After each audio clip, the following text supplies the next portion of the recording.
Last night I dreamed of a woman who was ethereal and horrifically captivating. As magnificent as she was grotesque. Decay riddled her bone-white flesh and blighted the features of a face that I somehow knew had been greatly desired and bitterly envied before death took its disfiguring toll. Her eyes were gone, rotted away into nothing, long before I ever drew my first breath.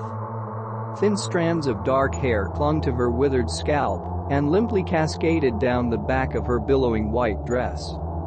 She radiated an excruciating sorrow that burrowed into my very being, snuffing out any warmth and joy I'd ever held inside me until I felt unbearably cold and as heavy as lead. Paralyzed by fear, I could only stand frozen as she brought her ghastly mouth to my ear and unleashed a hideous piercing wail.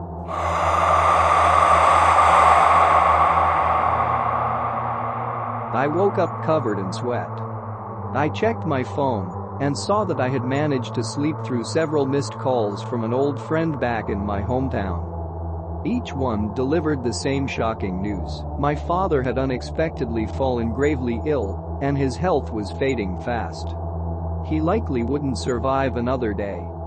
I drove for hours, hoping against hope that I'd make it to the town's hospital before he drew his final breath.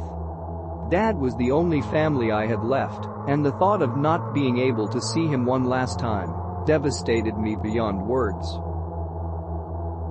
When I finally reached Dad's bedside, I took his frail hand in mine and gently squeezed. His eyelids fluttered open. "Son," he muttered in a weak voice that I could barely hear. "I'm so sorry. I failed you as a father." "That's not true, Dad. You've been an amazing parent." "No," he insisted. "I have made a terrible mistake. I should have found the courage to tell you about her." "Tell me about who?" "The Banshee," he replied, as a tear rolled down his sallow cheek. "You saw her in a dream, didn't you?" Suddenly I remembered my nightmare. A chill crept down my spine. "She's a phantom that has haunted our family for generations," Dad continued. "She only appears to us when another family member is on the verge of death. I never believed the stories were true until I saw her shortly before your mother died. That's why the Banshee came to you. She knows I'll be dead soon." He shut his eyes and began to quietly weep. "I'm so sorry," he repeated, his feeble voice cracking. "Please don't be afraid."